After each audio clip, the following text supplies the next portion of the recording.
Hello, SuperCoaches. Welcome to our preview podcast, round 3. A massive show lined up and a huge panel starting with Rob Sutherland. How's your team shaping up?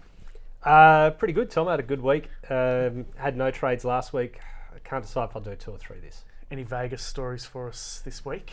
I got in trouble for telling such a long story last time. And Jet Hatton. Welcome to Rob's world here today. How many trades are you making this week? And what are they?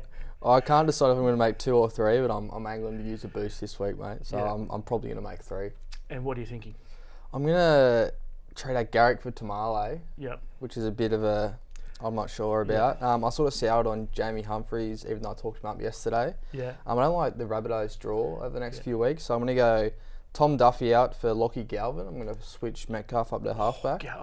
Actually, you're ruining my pot of the week. Oh, really? Oh, there you go. And then I'm going to go Hosking out for Satili Tupanua. So that's what I'm looking at this week. I kind of like that. I've got 3 going on. I think Tamale is probably the must-have buy ahead of Arthars, and we can discuss this a little bit later on.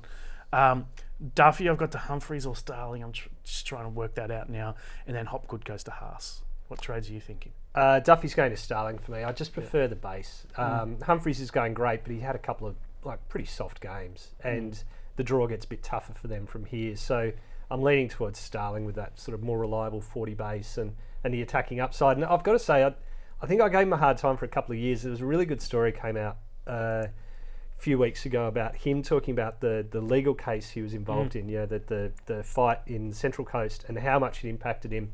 How much he was up at court, often on the day of a game or the day of training, and he'd dash back. Obviously, that's done with now, and it's clearly, he's in a better place, and that's great. Barnett, I'm going out to Arthars via Jules. His minutes were up, but it was all base. He'll probably get some attacking stats this week, and I'll regret it, but I'll take the cash. The other one I'm not sure is McLean out to Tamale. There's whispers McLean's going to be dropped, just whispers. For Jenkins, but I don't want to let McLean go, but I've got to get that money from Tamale, so I'll probably boost into that.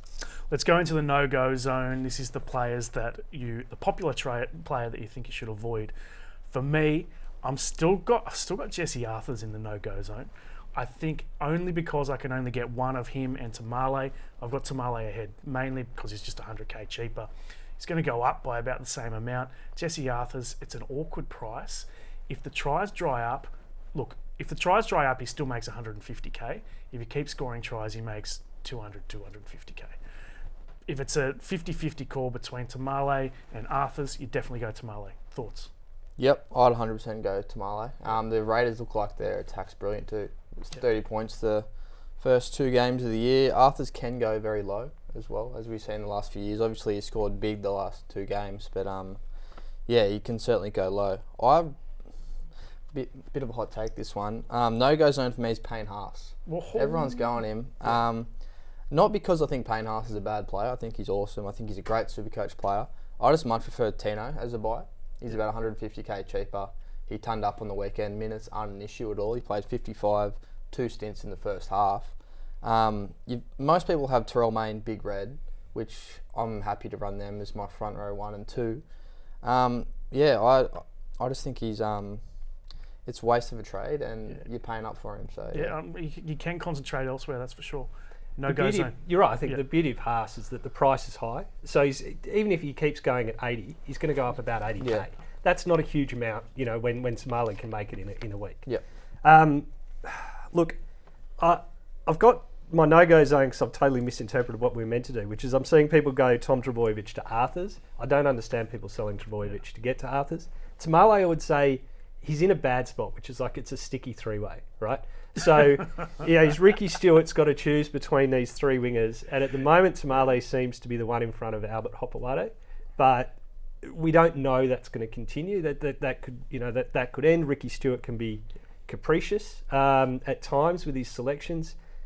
That said, Tamale in New South Wales Cup, I think he ran for the most metres. I think he had the most tackle busts. He's got all that extra to his game Arthars doesn't have. But I'm going to take both and just hope. He was an absolute beast for the Dragons last year in New South Wales Cup. Interesting that you've talked about your sticky 3-way, but you're also going Tom Starling. So you think Starling has better job security under Ricky Stewart? Sticky loves Tom Starling. He really stood by him when he was having a tough time. I know there's this, it's Owen Paddy is the young kid, right? But like Starling's played 60 minutes and 70 minutes. I think 65 and Yeah, he 70. played 70 last week. Yeah, so that's enough with Starling's upside for me to make some quick cash. He's not a long-term play, but quick cash, and I can get into Harry Grant. The guilty pleasure time. So this is the move that you shouldn't do, but you just can't help yourself. It doesn't have to be a buy. It can be anything in your team. For me, I keep coming back, and my cursor is hovering over the C button next to Terrell May. What are your thoughts? Oh, well, it's safe. Safe. It's certainly safe. There's a few questions this week. Tommy Turbo, obviously. Yeah. Will he play? Will he not? Terrell May, he scored huge in 39-degree heat or something. Yeah. Didn't have a spell for ages. If it was a closer game, maybe he comes back on and plays that Yeah. last 10 minutes. I like it. Yeah. What do you reckon?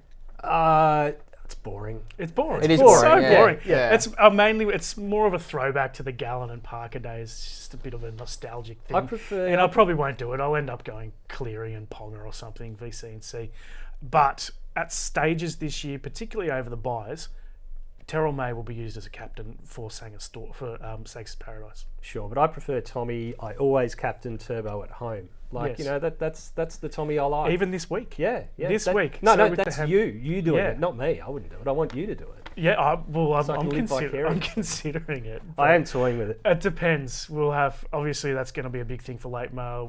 We'll be chasing that so hard. We'll give you any update that we have on Tommy Turbo this weekend. Last game of the round at Brookvale. I want to captain him, but I think I'll just have to go Ponga. Yeah. Look, my guilty pleasure is boosting into one of either Arthars or Tamale. Having congratulated myself for not using a boost. That's right. You know, as of Tuesday morning, by Wednesday morning, I'm already using it. Yep, mine is I'm going to go with a Sharks player because everyone knows I'm a big Sharks fan. I've tinkered with the idea of getting in Britton Nickera Yeah. just because the Sharks have such a soft draw, and it'd give me that whole right edge for the Sharks. It'd give me Hines, it'd give me Sammy Stone Street and Nickera. He went close to scoring 2 tries on the weekend. They got a soft draw and he's a gun, but I think I'm going to go Tupanua instead. But yeah, I've tinkered with the idea of Nickera. Your Sharks love comes through every single episode. Yeah, it's more and more creeping through, I guess. Welcome to this week's best bets powered by Better. My bet won last week, $4.20 for Canberra to win against the Broncos. I thought was an absolute moral, and it got up. This week I'm going boring again. None of these multis. There's all these cool markets that you can do. I'm not messing around with that. Just Panthers to win. They were horrible last week. I think they bounced back against the Storm in the grand final rematch, paying $3.15, which has got to be the biggest price they've paid in a long time. What's yours?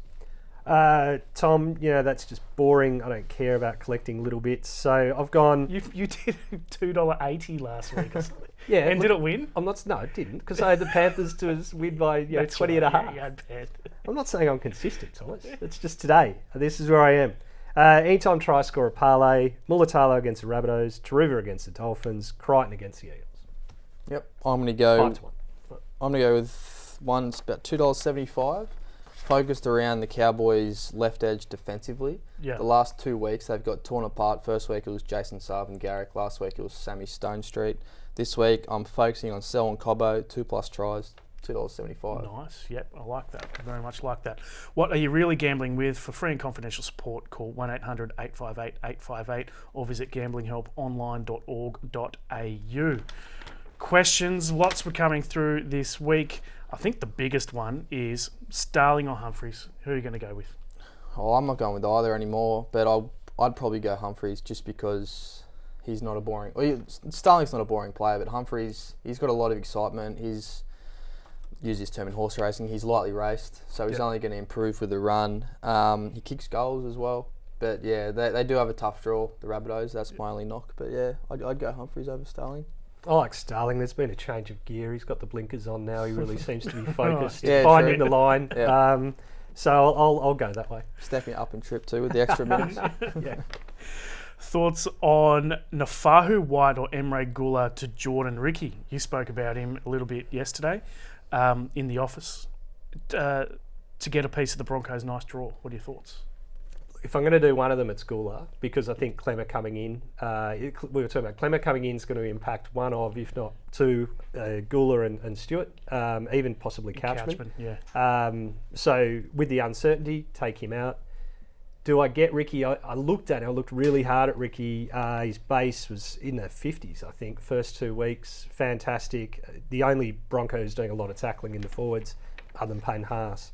The only thing I would say is that he's done this a couple of years as well. He starts the season strong, big base, and then within 3 or 4 weeks, he's doing a base of 32, and you sit there and he's scoring 41, and you think, what did I see and what have I done? So it's a risk, but the price is okay. Do you know what his ownership is?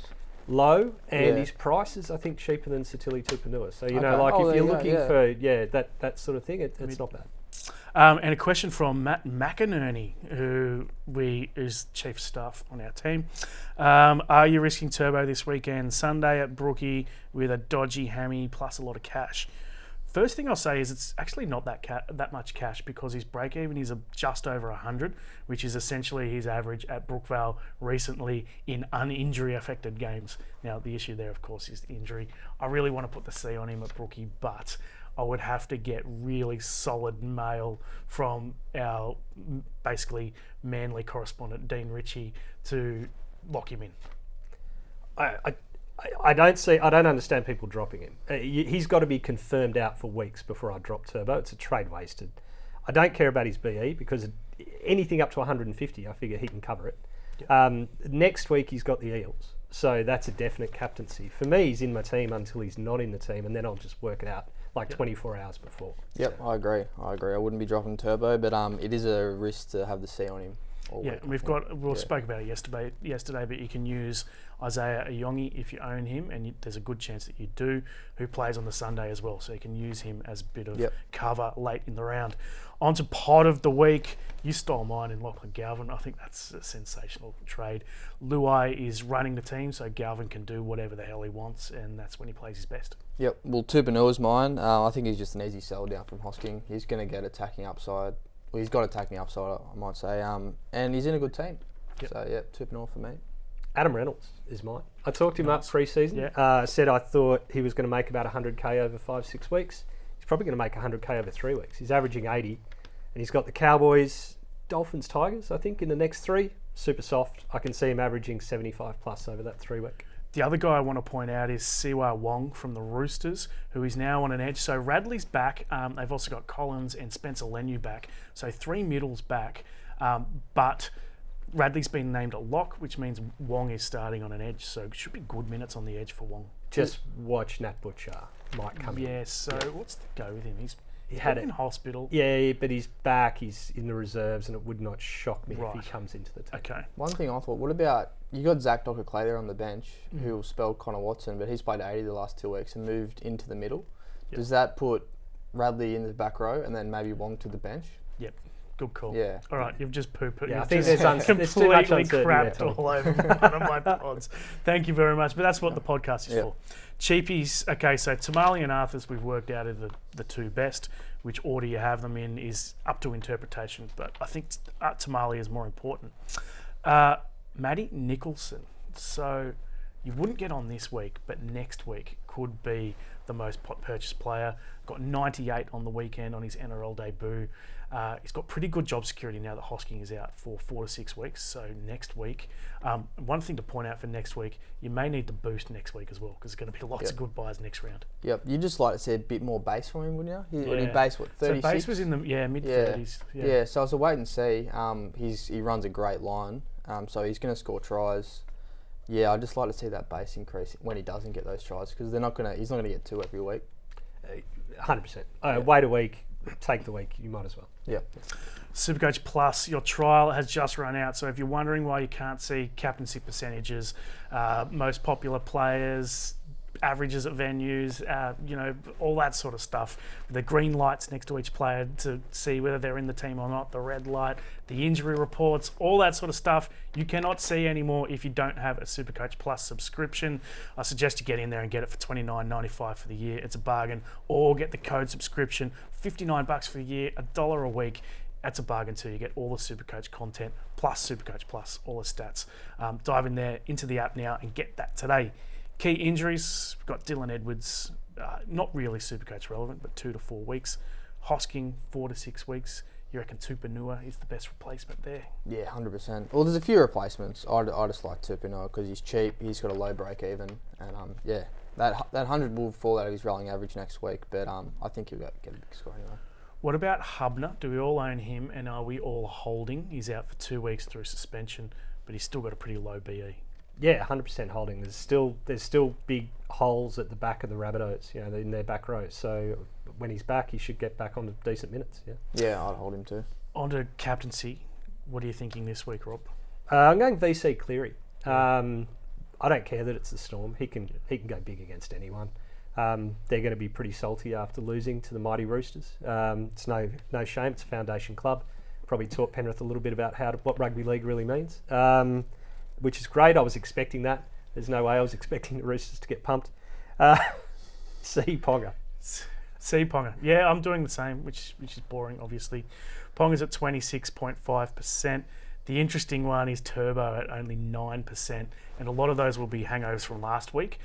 So his actual captaincy percentage, I think, is a lot lower than that. If we get some really good mail that he's going to play, I think I will go Turbo as captain. Or I will go Turbo as captain. Yeah, me too. I'm going Nico Hines. Saturday, 3 p.m, home opener at Cronulla, Shark Park. No one seems to be captaining him. Up against the Rabbitohs. Could have predicted that one, I reckon. Up against the Rabbitohs, who have a few outs, so they might be a bit iffy defensively. That leaves a Huai VC because there's not many options because it's Saturday 3 p.m. I might go with the sneaky Ali Leotawa or Harry Grant tomorrow night. So yeah, I'll be switching it between those two and we'll see how I feel. The try that Leotawa scored, it was like a cannonball. Yeah, good luck trying to tackle that bloke. There's just no way you can tackle him. And final thought, there's something to get off your chest. We used to call this segment Rob's Rant, but then you went off the podcast for a bit and now you're back, so you can just fire away. And don't attack Frank this time. I'm not attacking Frank. I was just bringing him into the conversation. Look, it's not bloody touch footy. First 2 rounds, the refs are calling held really early. Like players come into contact. I know there's a system. Players come into contact, 1, 2, third guy brings them down, slows it down. But they're calling held like before the player has even stopped moving. Like you're meant to call it when the player's forward momentum has stopped moving, and they're calling it way before that, and it's really annoying me. And I'm not saying that it came from a lord whose name may not be mentioned. I'm not saying that NRL House have dictated to the referees that the rules are to be changed because that never happens anymore. They don't change the rules. They don't tweak them. They don't change the interpretation. They never say that. But I'm saying that. Yeah, very true. But it's good for SuperCoach stats, that's for sure. What have you got for us? Mine is don't overreact after one game. Yeah. We saw that last week with Luke Metcalf. Everyone didn't play him, sold him. It's the same thing this week with Reece Walsh after he got 9. Don't sell him. If you got him for a reason, stick to your reasons. Unless his role changes or he gets an injury, just don't. Selling Walsh before he plays the Cowboys at home in like the blockbuster game of the round is crazy. He's going to have a big game. He was hating it last week. It's hard to play in Canberra and he just couldn't get going. I'd hate not to own him this week. Mine is just trade big because most of us are going to boost this week. Next week we're probably going to boost as well. We've got so many good buys next week. Munster and Pappenhausen will be ripe because the Storm had that buy last week, so they'll be going up in price. Tino as well. Then you got Matty Nicholson, who again, all these guys who've only played one game, who will be on my purchase list for next week. That's 4 already, so I'm gonna be boosting for sure next week. All right, for Tommy QR code, Sangster, isn't it? Here we go. With the extra 5 boosts. Yeah, he gets a few more, doesn't he? Shocking. Move on to some final questions. Dylan Lucas or Tino for Asmawali? Who would you go? Look, Tino, because Dylan Lucas is very good, very safe, very solid at centre wing and might finish in the top 8, 6 position. But there's plenty of competition there. Tino at 500k with Jules. Go Tino. I reckon Tino, you can wait until next week. So I think Dylan Lucas. I thought it was like I can only have one or the other, not whether it's. Well, I think you go Dylan Lucas this week and Tino next week because Dylan Lucas is going to top the centre wing position this year. That's no, he's not. He's going to become it'll be a goal kicker as it always is. Nah, what about a guy? What about a second rower? It's the same thing. It's just added base. Yeah, we'll see. To me, it comes down to if you have Marju and Ponga, because I wouldn't want to have Dylan Lucas. Wouldn't want to have 3 Knights. They're on the bye next week. Yeah. It's going to make it tricky. Knights are going good, but will their attack look this good all year? Tino's just a beast. If I had to pick between one of the two, I'd pick Tino. So we got Tino, and then Final question, and we've covered it in yesterday's podcast, but we're getting repeat questions about this. There's a lot of worry out there that with Katoni Staggs on the extended bench, that Shibasaki might drop out of the team. I don't see that because Shibasaki's on the left, Katoni plays on the right, so Dean Mariner's the guy that drops out. That's what I'm thinking. We don't have any actual mail on that. We'll have to get our man Bomber Bedell to chase that up for us. I was just thinking exactly that. There's no one who will chase harder a line than Pete Bedell. So let's get him right onto it. Very good. All right. Thanks, Jet. Thanks, Rob. And we'll catch you next week for the Teams podcast. See you then.